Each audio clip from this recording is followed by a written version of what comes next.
Hi, I'm Alex, and I'm at Original Feelings here in Berlin. If you'd like to practice these classes with music, there's a Spotify playlist in the description. Otherwise, you can enjoy the silence and move along with me.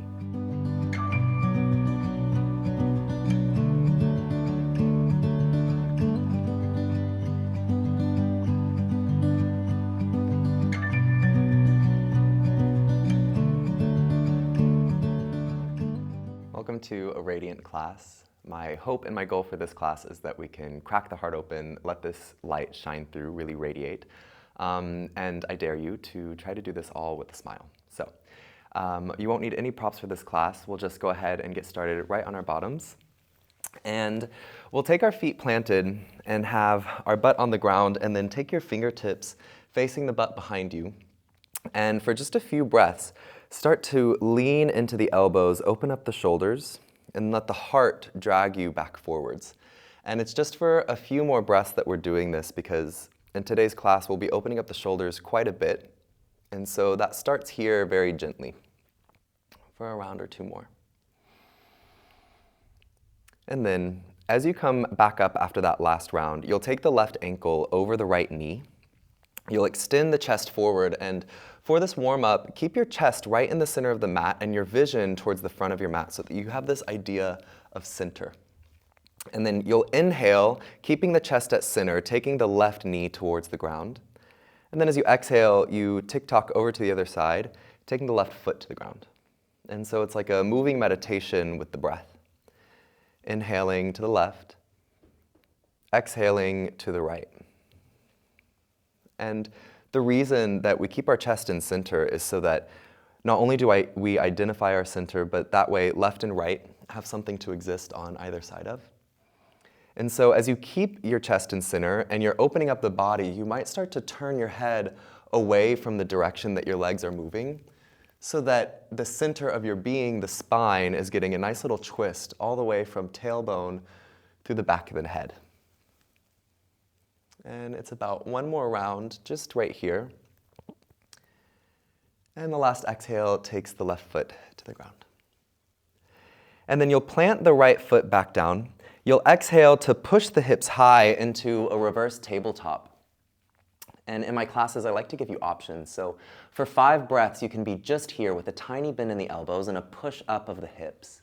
Or if you'd like to keep the body moving, you can hinge on the right heel, shoot the butt between the wrists, and then you exhale to come right back up. Another moving meditation. And so if you are holding and not moving the body, you hold the tabletop as long as you can, but if you need to set the butt down, feel free to do so and then pop it right back up. And if you're taking these little hinges, I believe we have 2 more. If I do an extra one, then we call it 6. And after that very last round, you can kick the left foot up, because I love a showgirl kick. And then you'll place the left foot back down, place the butt back down, and now it's the right ankle that goes over the left knee. Just as we did before, the chest stays in center. You inhale the right knee to the ground, and then as you exhale, you pass through your center and find the right foot on the ground. And so you have your center, you have left and right, and you have the breath. And when you put it all together, you can cross-reference left and right to build volume. You can put your breath right into the center of your body to give you energy. And then with the heart staying right in the center of the mat, just like in life, your heart gives you direction. And for the last few rounds, again, you can turn your head away from the directions of your legs, yearning to keep your heart in the center. And if you're someone who typically moves fast in life, see what happens when you slow down the last round or 2, just noticing if slowness brings any agitation whatsoever. And then left foot plants, hips go up, and you're in your reverse tabletop again, keeping a slight bend in all of the joints so that blood and qi keep flowing. And again, you have this option to do 5 rounds of just taking your hips in between your hands and pushing your hips up by squeezing the buttocks, or you're just using the whole back body to squeeze inward towards the spine and stay lifted, just to get blood moving, not only on the front side of you, but as well as the whole back. And after this last round, again, just a tiny bit of extra effort. You try to kick the right toe as high as you can, and then your right foot comes back down. So if it feels safe to do so, you can cross the legs, you can rock over the knees and find a tabletop, and then you'll zhuzh yourself backwards, knees wide, big toes touching, and as your hips go back, you reach your fingertips forward so that by moving in two directions, the spine gets a nice long extension. And then starting to the left, you'll inhale, bringing your hips up and over to the left, passing through an upward facing dog, and then your hips continue this circle on the exhale, going to the right, and then back to the heels.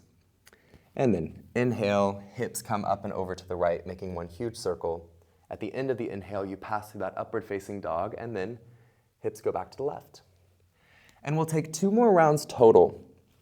Try to keep your knees wide and your big toes touching, because then it'll bring this level of tenderness to the front of the hips.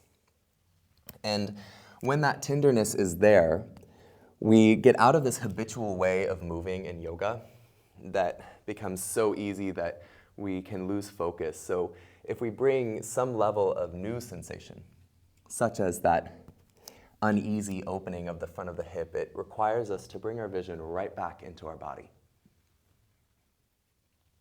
And then, after this very last round, you can squeeze in an extra one if you'd like, but you'll take your hips back, you'll tuck the toes, and then heels up, hips up, you'll find a downward facing dog.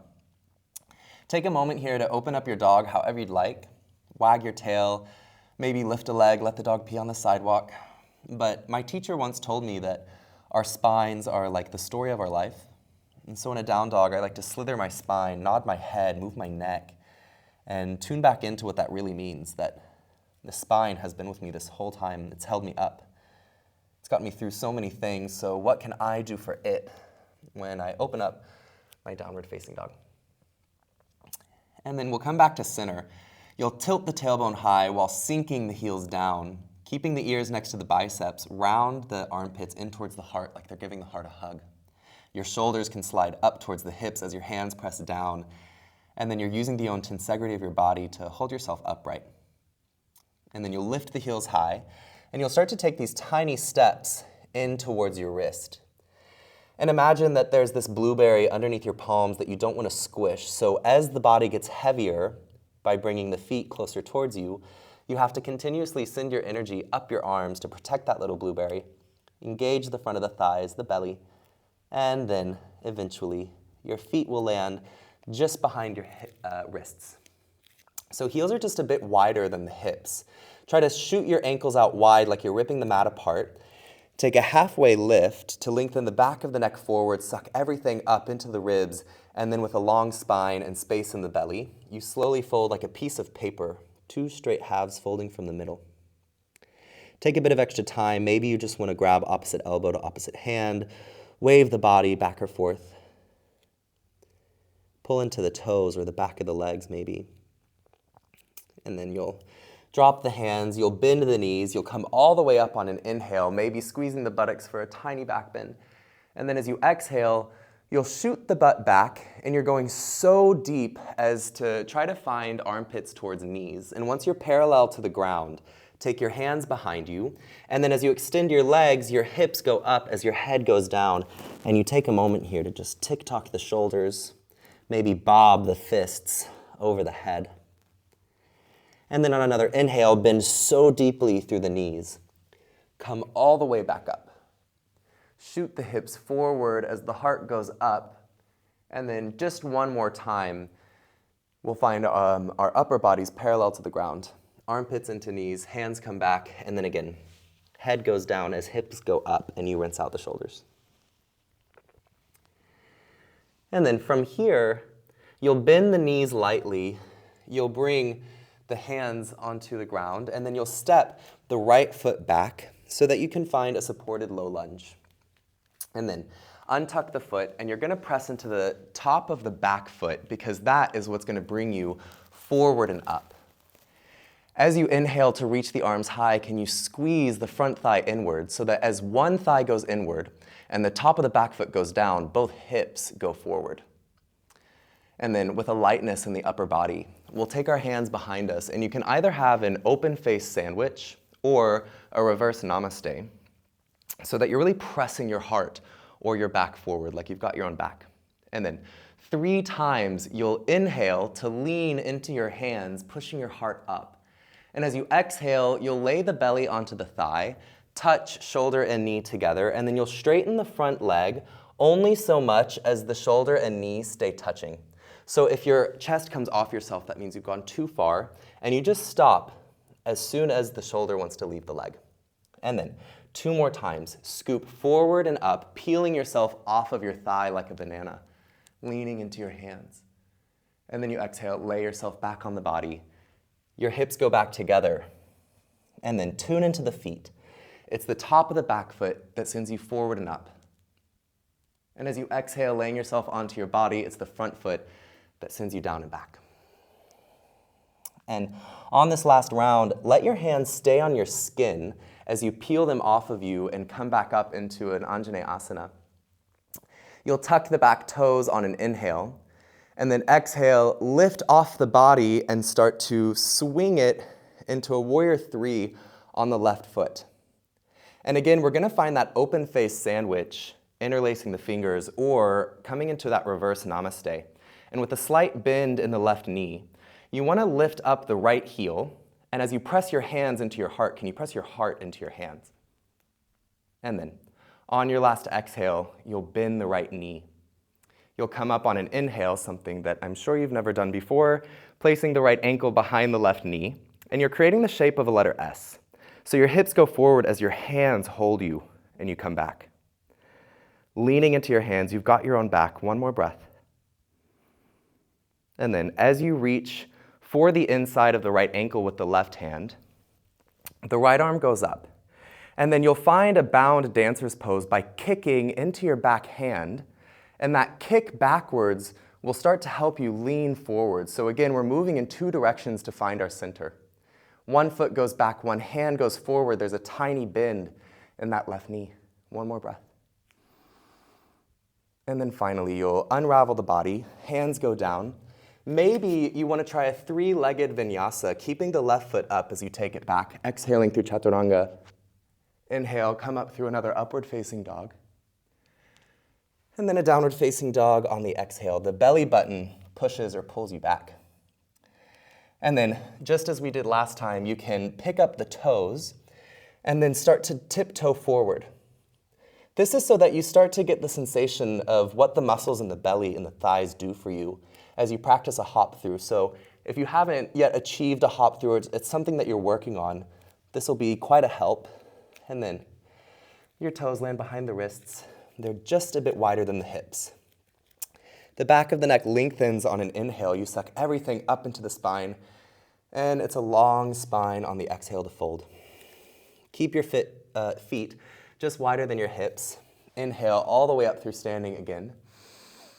And then just 1 time, we'll exhale, pass through parallel. Yearn at knee and armpit together. Grab the hands. Maybe it's the opposite thumb that goes on top this time. And almost like a machine, knees go back to shoot the hips up, send the head down. And again, you rinse out the shoulders another time. And then unravel the arms, come to another halfway lift. As you plant the hands, it's the left foot that goes back this time. Right foot stays forward, back knee goes down, and you untuck the foot again. Find the left big toe. Find the left pinky toe and press everything between them down into the mat on the back foot. Squeeze the front thigh inwards, let the hips go forward, and take another breath in to lighten the upper body. And then exhale, take the hands behind you. It's another open face sandwich or a reverse namaste, and you've got 3 more rounds of leaning into yourself on the inhale. Peeling your body onto itself for the exhale. And again, knee and shoulder stay touching as you keep the right big toe on the ground. And then the top of the back foot sends you forward and up. You lean into yourself, feeling your own support. The front foot sends you down and back. You notice that your thigh and your torso are the same length. Because again, our body is made up of these puzzle pieces that want to fit together. And then you kiss shoulder and knee together for this very last round, like there's glue between them. They don't get to leave each other. And then Your fingers slide on your body. You inhale to come back up through Anjaneyasana. Tuck the toes, and as you exhale, you lift the back knee and you hop it forward. And so as you go into this warrior three, you bring your hands behind you. You find your reverse namaste, or you find your open face sandwich. Pressing into your heart and pressing your heart into your hands, lift your left heel, and then on your next exhale, you bend the left knee. As you come up on another inhale, ooh, gonna lose it. Left ankle goes behind right knee, and you find the shape of the letter S again. So hips go forward, you lean into your own hands, but the crown of the head stays upright. And then I'll turn back so you can see me. As you start to reach for that left ankle with the right hand, you slide the left hand off of you again. And then to find your center, you move in two directions. You kick behind you, you reach in front of you. And you start to find this bind between the hands and an arch of the back and a lengthening of the left hip. Woo. So if you're at home and you have the privacy to fall, I allow you to do it. And then one more breath here. Reach forward, point it back. Before. Hands come down, left foot goes back, and maybe you keep the right foot high. As you take a vinyasa, moving so slowly, finding your downward facing dog, but now you might feel ready to take that hop. So if that's the case, lift the heels high on an inhale. Exhale, bend the knees, float forward, and it's a hop. Another halfway lift, lengthening the back of the neck forward. Exhale, we can fold. Again, creating a little bit of space in the belly, and then maybe you grab the back of your legs. Keep the crown of the head extending towards the front of your mat or your toes as you bring chest to knee for one more fold. And then inhale to rise. Exhale, hands through prayer, pass through the heart, come to the side, Tadasana. Keep the eyes closed for a breath or two. And then flutter the eyes open. So, you can definitely do it all again if you'd like. Otherwise, thank you for joining. If you're interested in more information about me or the studio, you can find that in the description. And if you would like, then like and subscribe to this channel. And I'll see you again. Thank you.